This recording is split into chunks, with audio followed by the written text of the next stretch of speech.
All right, this is it. We're down to the top 40 board games of my favorites of all time. Of my all time? Hi, I'm Will. This is Cardboard Minute. This is a channel where we like to play solo board games, do playthroughs, reviews, play multiplayer stuff occasionally on screen, lots of multiplayer stuff off screen, and some discussions once in a while too. And I'm slowly going through my top 100 favorite board games. These are, of course, my personal preferences. I love all these games so much, and of course I love many, many more. I've played a lot of games over the years, and I finally gotten around to doing my list. So we're down from 40 to 31, and then the last 20 will be with some guests. Fran, Nabil, and John will be with me to go over our top 20 board games. And of course, this is all very subjective, so if you think any of these should not be on the list, or if I'm missing anything, let me first go back and watch the other ones to see if maybe I did mention your favorite games just earlier or later. Or let me know, maybe it's one I haven't discovered yet. So we're on to number 40, and this is Mille Fiori. I'm pretty sure that's how you pronounce it.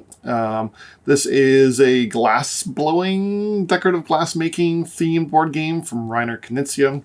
It is a card drafting game where you, each round you have a handful of card actions, and everybody pre-selects one, reveals, activate them in player order, pass the hand. You do that until you run out of cards, and the last one goes in a pool. And then you change turn order. And what you're trying to do, each of these cards represents a different area of the board. Of course, you can always choose to dump the card to advance on the shipping track. But generally, you're going to be using that card to place a kind of like a diamond, like a little clear plastic diamond wedge onto somewhere on the board. Generally, that will match the symbol on the card. And then essentially there are different mini games that you play. The orange one's based on connected groups of stuff. The purple is based on how many things in the line. Then you have the two greens or diamond tracks. And you are doing that to get points, obviously, in different ways. You're also trying to cover over one of each symbol for some bonus points. And of course, there's also different ways to get bonus cards, so you end up triggering these big combo turns where you finish something off and you get a card, and that finishes another thing off, and you get another card, and you have these awesome turns.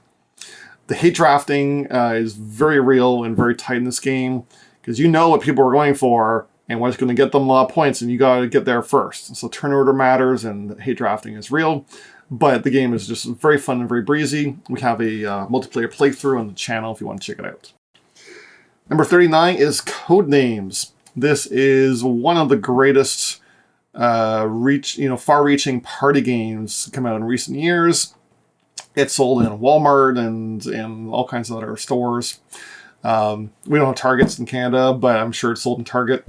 And it has really bridged the gap as a party game and with gamers, just because of its innovative gameplay. You have a field of numbers, and you have two teams, and your team captain gives you a clue and says, broccoli for 3.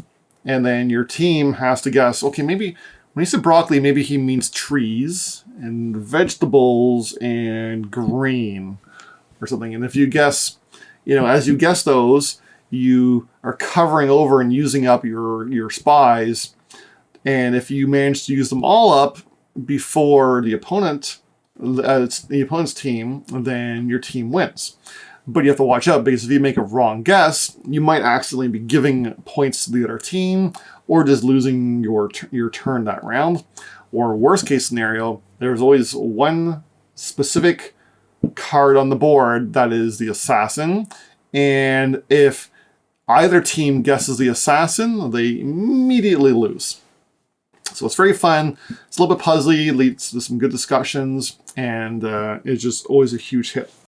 Number 38 is Zaya, Legends of a Drift System. I'm pretty sure it's pronounced Xia, Xia. This is probably best in class when it comes to large sandbox games. Really, it does it the best I've seen. If you want to relive those, old computer game days of space exploration and piracy and trading, this is it. Everyone starts off like in a very small area and a spaceship, and you set off across the galaxy. You're revealing new tiles, maybe accidentally flying into the sun, getting smacked around by asteroids, having space pirates hunt you down, or maybe you become a space pirate yourself and hunt down your friends. And then the police, come after you and try to hunt you down, and your friends come to collect the bounty and hunt you down. And you're warping across the board. You're doing dangerous mining in ice asteroids. You're uncovering lost artifacts. In space, you are trading, delivering resources from one planet to the next. And there are all kinds of wild and crazy secret missions and goals and things that really spice up the game. And of course, as you're doing this, you are upgrading to bigger and better ships. You're outfitting them with cooler equipment and better weapons and better shields. And it is, you can play this solo, you can play this multiplayer. And it is by far the best open world sandbox game of this type. Number 37 is a nice little two-player war game by David Thompson and Trevor Benjamin. This is Undaunted North Africa. And this may or may not get in place by Britain Battle of the Skies or something as I play it more. I just haven't played it very much yet. But I've been loving North Africa. Played a ton of it with my son. And it is just a great two-player, relatively small box war game. You are each taking a side. There's a whole bunch of different scenarios that set you up. There might be a tank. There might be, some jeeps and things. You might have air coverage or not. You might have like snipers or machine guns. It all depends on the scenario. Different objectives are in play, and it really, at a squad level, makes you feel for the troops, because each troop is named. And like when his cards run out in your deck, he's dead, he's gone. So you're juggling, do you want to bolster the cards in your deck for more actions for certain guys? Do you want to, you got to get to your objectives and win those first, or demolitions, or whatever you need to do. You have a little bit of dice luck too, because you can take a pot shot, roll a dice, and if it's a 10, you hit from anywhere in the board. Which are relatively small maps, but there's a lot of, staying in cover and taking careful shots and suppression. It just works extremely well. It's not too hard to teach, and there's just a ton of content in this box to explore. It is very good. Number 36, this is definitely, to date, the largest roll and write board game of its time. This is Twilight Inscription. This thing is huge. I could play it on my table here, but my one player would take up, 4 boards, but the size, and then a communal board, and then the cards, and there's just a ton. It is huge. It'll play to 8. I think if you play with, there's a free online module on their website where you can play with all 30 factions or something for some insane game. It's absolutely huge, but it does a great job at breaking it down into more manageable chunks in a way that is brilliant. And what that does is that each round you pick one board to activate out of the 4. And each of the 4 represents different things. One will be exploration around the galaxy. One will be resource production. One will be the combat and creating, spaceships and weapons and stuff board. And the other one is building up planets and resources and things on those planets. And each round you pick one board, you roll the dice, some things happen, you allocate those dice to your board, and you get bonuses and things, and you feel the progression. You unlock awesome technologies, you have epic space battles with your neighbors, or the AI if you're playing solo. You are getting cool techs and upgrading how the different boards work and what you can do each round. Building up production and getting more and more points from that. The civilizations, more people. There's just a ton to explore, a ton of avenues to victory, a lot of neat choices. And of course, like, the variability is just through the roof. Every one of these boards for like 4 times 8 is unique in different ways. And then, of course, all the 30 factions are unique as well, and the tech card is unique. Is very cool. And definitely check it out. It's a lot to learn. It's not incredibly hard, but it's going to be big, and it's going to be awesome. Number 35 is Teotihuacan, City of Gods. In this game, you are building up the titular Mayan temple in Teotihuacan. This is a dice worker game where you are moving your dice a certain number of spaces around the board and then triggering actions there based on the pip value of the dice. And then to do those actions, you are building up the pyramid, you're decorating the pyramid, you're collecting resources, you're getting masks and abilities and things around the boards. And eventually your guys will ascend to their 6th pip value, in which case they'll pass away and die, and then you'll get a new level 1 worker. But then you get some bonuses for that too, as well as you're honoring the dead if you built buildings for the dead and all that stuff. So very puzzly game, lots of variability, especially with the expansions. I highly recommend I forget which expansion is the one that adds the AI and special player boards, so that this way each human player has some unique special abilities. They give you both a bonus and a detriment that you have to work with, but the AI gets some special things too, so there's just more flavor. It's a little tricky to run. I believe I have a solo on the channel you can take a look at, but it's a lot of fun. And components are great. It's very thinky, and it's an excellent game. Number 34 is Welcome to the Moon. This is another roll and write game, smaller in scale for sure than Twilight Inscription, but there are because you're only playing one board at a time, but there are technically 8 boards. You're just only doing 1 per game, and it does tell a story though. You can play this as a campaign where everything kind of leads into each other, and you're gaining kind of campaign points to play against your friends. And each scenario uses the same concept of numbers being placed in rows, from left to right in like maybe ascending or descending order, depending on the scenario. Usually ascending order with no repeats. And then there's, of course, ways to manipulate that, to break it up, different rows to work on, different abilities and things. Each scenario is very different in how it plays and offers a very unique twist on the puzzle. So that makes for just a ton of content in the box, a lot to experiment with. You could just find a favorite and just replay that one endlessly, because honestly, you could replay any one of these. Could have been its own box roll and write game or flip and write game, and it would have been awesome. But there's 8 and they're all good, so it's very highly worth checking out. They're all very neat to experiment with and try out.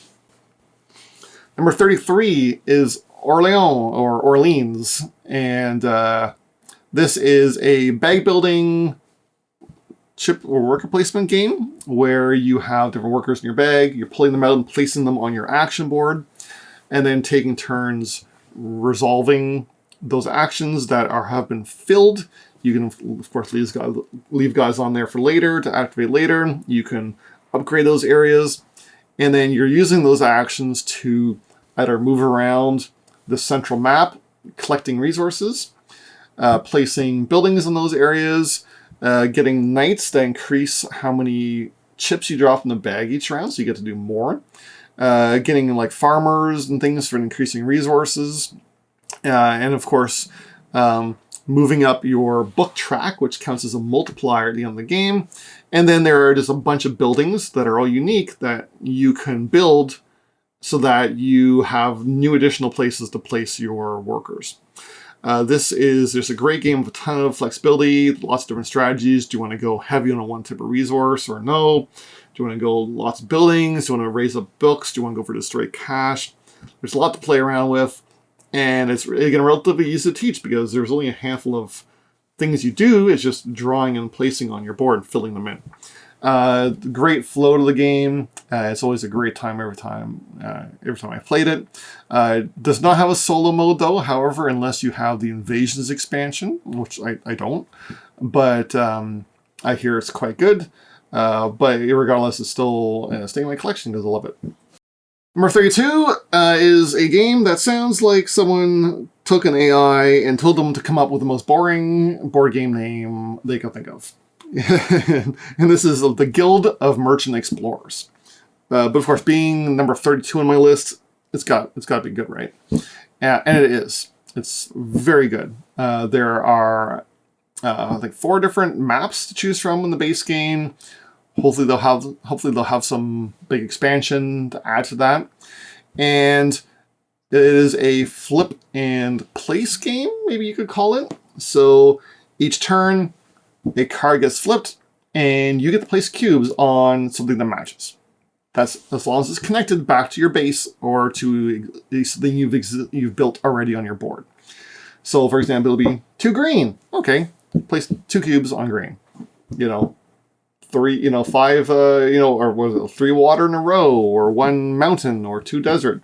And so you're building out each round, and you're trying to connect trade routes to multiply them for points. You're trying to fill in all of one area in order to place a house, giving you somewhere to jump from later on in future rounds.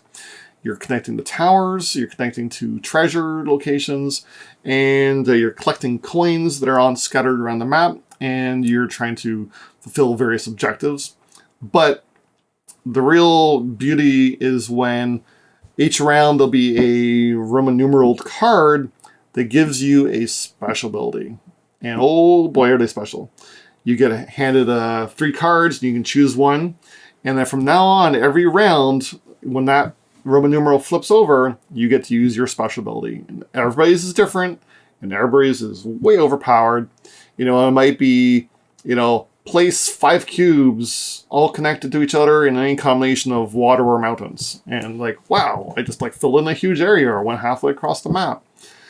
And then in between rounds, you remove all the cubes, you keep all of the houses that are left behind, and then you start over 4 times, and then most points wins. Great game, great solo, great multiplayer. It's always just so much fun to play. And number 31, the last one for this list, is Viscounts of the West Kingdom. This is my preferred or favorite of the 3 games in the West Kingdom series. I mean, they're all fantastic. But this one just speaks to me. There is a rondel where your kind of leader, your knight, is running around the rondel, 2 concentric circles. So you're either going on the inside for writing manuscripts or for adding meeples into the castle, which kind of ping-pong around a little bit, or pinball around a bit. Or you're going around the outside to collect resources or build buildings that give you an upgrade for different parts of the game. There's a neat little deck building mechanism where the cards that kind of come out provide symbols to fuel those actions. And you have to kind of juggle putting the corrupted, the evil cards in there because they count as wild symbols, which are fantastic, but they're going to cost you points and things in the game. And having the end game kind of fluctuate between where you get the debt cards or the whatever the red cards are is very cool. Everything comes together just beautifully. The deck building and the placement, everything is just so much fun. And there's a lot of variability each game, and I just enjoy it so much. And that does it for my 40 to 31. We only have 10 more left in the series until we get to the big shows with my guests, with some of my friends who've been on this channel before. And meanwhile, if you see anything here that you would love to see a playthrough of in the channel, let me know. If there's anything you think I'm missing from my list, I'd love to hear some recommendations too. Thanks for watching. I'm Will. This is Cover Met.